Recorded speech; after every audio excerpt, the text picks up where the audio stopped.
and empowerment we are benefiting. Nĩ gĩikaro kĩrĩa kĩharĩirio nĩ bengi ya NCBA, onjoria na ataramu a kĩwonjoria makiunanĩra njũng'wa makĩarĩrĩria maũndũ matiganĩte megiĩ ũtonga wa bũrũri ũndũ ũmwe na ũrĩa bũrũri na andũ kĩũmbe mareka kĩwonjoria. Been 4 hours.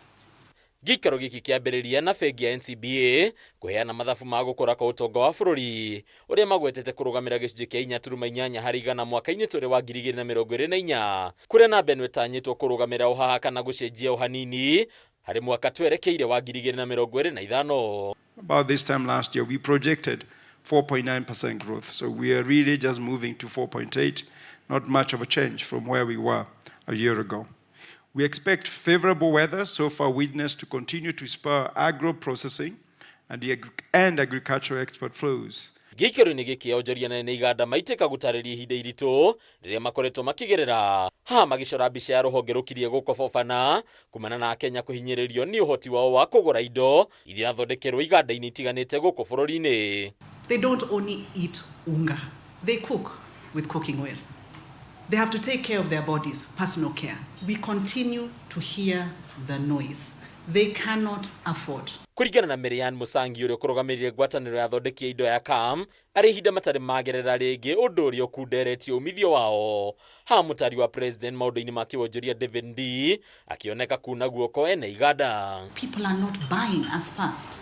There is an impact down to the lowest level, whether you're talking in Nairobi or whether you're talking in rural areas in this country. Kũringana na Ndii gũtirĩ ũndũ mũnene thirikari ĩngĩhota gũteithĩrĩria harĩ kwagĩrithia thĩna ũyũ. Ĩndĩ ũrĩa ihinda rĩrathiĩ maũndũ nĩ mekwĩiga. How much relief do we provide at this point in time? At this point in time, zero. When you're in an IMF program, you are in the receivership. There's no relief. You're only going to get relief when you come out of receivership. The noise will be lowered by evidence. Let the numbers speak for themselves. Let actions speak louder than words. Once we start saying that inflation is 2.7%, and some people who want to make noise say you are cooking the numbers. So we keep quiet and let the debate go out there. Has the price of unga fallen? Has the price of sugar fallen? Has the price of cooking oil fallen? Can you tell me these price falls don't make a difference to anyone? Ndioneka gũkorwo na mwĩhoko na bũrũri wa Kenya gũkorwo ũgĩkũra, ona thengi ya honge nyingĩ gũkorwo ihinyĩrĩrĩkĩte, rĩu agĩtanya mũbango wa kwandandũra namba ya arĩhi a magoti bũrũri-inĩ nĩguo gwĩthemana na thĩna wa ngombo makĩria harĩ bũrũri wa Kenya. We have an income tax yield gap of $500 billion shillings. We have a VAT tax gap yield of about 600 billion. We have a customs yield gap of over $1 trillion shillings. So we know, based on certain things, that we have a tax yield gaps in the order of 2 trillion shillings. So when we talk about expanding the tax base, these are things we can quantify.